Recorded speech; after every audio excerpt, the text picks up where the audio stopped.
It doesn't matter what you say. It only matters what people hear. And the focus so often in communication is on putting together the best speech possible. And yet what really matters, and this is why I cannot ever speak from podiums, is that I want to be out there because I want to see people. I want to be able to look at their eyes. And you do that every time. The litigators here, every time you're doing this stuff for the jury, I'm going to give this photographer one great shot now. Good. First thing you got to understand is what the American people, how they react to things and what they're doing. The fact is that 4 times as many Americans can name the Three Stooges as name 3 members of the Supreme Court. In fact, more people can name all 5 Stooges. Who's Stooge 4? Shemp. Who's Stooge 5? This guy watches way too much television. Are you a partner? Not yet.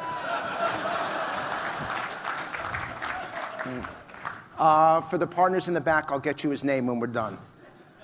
So if we're not watching, if we're not paying attention to things that really matters, it is so important to get the language right. Look, would you support raising taxes for law enforcement? Half of Americans would say yes. But would you support higher taxes to halt the rising crime rate? 2/3 would say yes. Law enforcement is the process.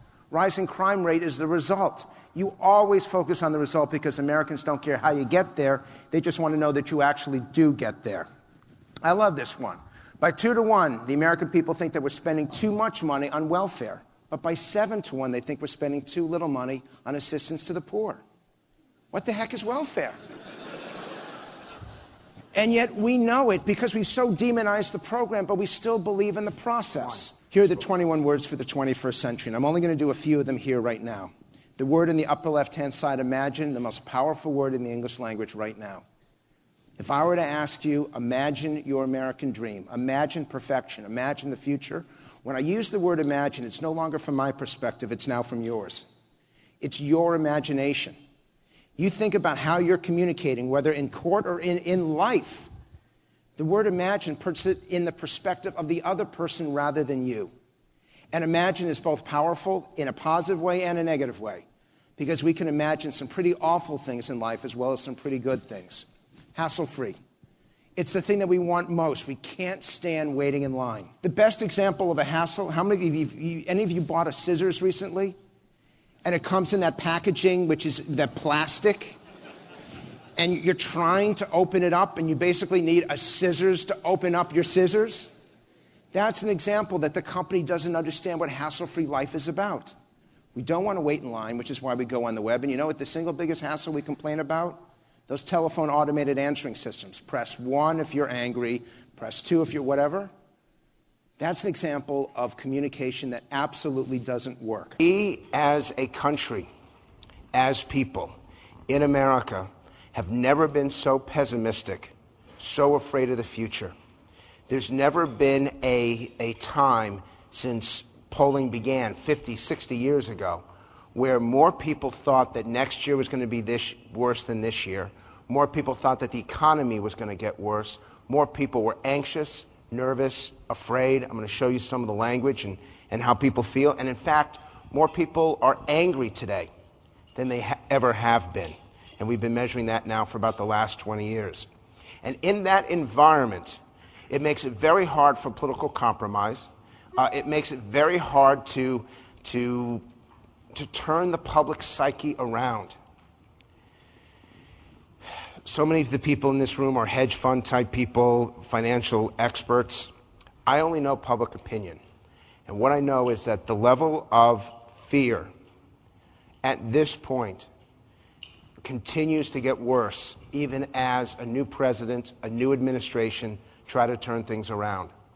And I do not see any uptick in terms of consumption. There is no uptick in terms of investment. The public's attitude is, I better get as much cash as I probably can, and I better save it. I'm going to give you 2 statistics that aren't on this presentation. They're frightening to me. We did a survey 3rd week of January, right after the inauguration. For people who are laid off, 23% have no savings whatsoever. None. They run out of money immediately. 57% overall run out of money within 2 months. So even when they talk about the staples, even when you talk about things that you expect to have to spend on, as the unemployment level goes up, there is no safety net that exists anymore with the public. And that's the great degree of anxiety, of frustration, and most importantly, of fear. 81% worried, 78% frustrated. It is universal. It is unanimous. And this is why the economy, why public spending is not going to come back, and it ain't going to change. It's not going to change in the spring or summer. When you get to the fall and they start to have to make their Christmas decisions, this is why I think that we are deep into 2010 from a public opinion perspective. You all understand it from marketing. You all understand it from your economic theories.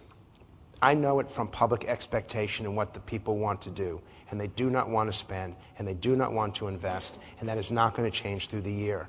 And you're going to go through a Christmas season where it does not change. In terms of what makes them angriest about Washington, is politicians being out of touch. It's the sense that they don't understand their hopes, their dreams, and most importantly, their fears. Innovation, invention, creativity, automation, productivity. These are powerful words that transcend the red line and the green line. Never do politicians speak where both Republicans and Democrats agree. It doesn't happen anymore. We can't even go out for dinner because usually between the appetizer and the main course, food ends up on everyone. We haven't learned to cooperate on innovation. There is no differentiation between Republicans and Democrats and between the 21-year-old and the 81-year-old because everyone defines innovation their own way. Governor Napolitano, when you communicate right here the consequences of failure, this is perfect language. Let's take a look.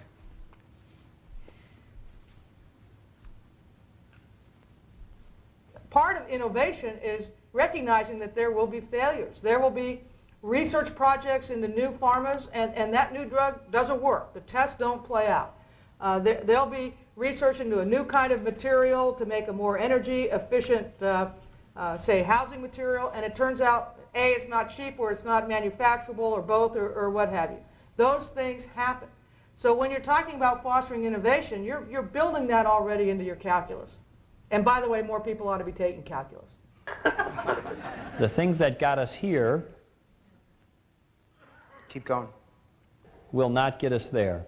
And I believe that. And if we don't innovate, we're going to die. I think literally and figuratively, the race is on to try to bring forward next generation technologies and applications and ideas and inventions.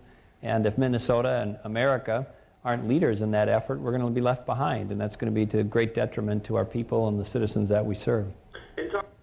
Now, if we don't innovate, we're going to die. Is there something you want to tell us?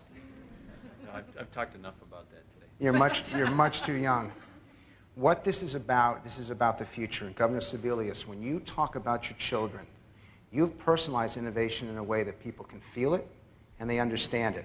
By the way, we conducted these interviews using innovative technologies so that I wasn't in the room with her when I was asking her questions. She was holding up a phone, and she will see in a moment. The language is perfection because it is personal, it is human, and most importantly, it is aspirational. For those of you, I see a few people taking notes. The power of innovation is that it helps people, it allows them to inspire and aspire to things that are greater. This is what's going on with the public. These are the things that they want. We asked a very simple question. What do you want more of that you don't have enough of? There's a difference, though, between men and women. The number one answer for guys is more money. We want this. This is my George Costanza imitation here. We want this to be as thick as it possibly can be. The number one answer for women, what is it? More time, exactly. Women are more likely to run the budgets for their house. Women are more likely to be responsible for the kids. Women are more likely to deal with the health care, not only for their family, but for their parents and for their husband's parents. Women are more likely to be doing all these things. And what they're looking for? This is my favorite.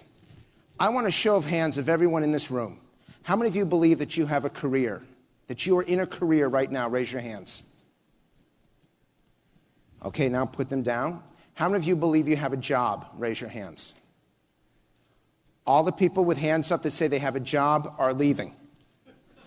It is the #1 indicator. If someone says to you, yeah, yes, my job is to out as many people as I can in 40 minutes. A career is something that you look forward to going to. It's something that you can't wait to do. It's something that you do nights and weekends. A job is something that you do from 9 to 5. And so we are much more focused on careers, and yet we think politicians should create jobs because politicians can't create careers. That's our job to do.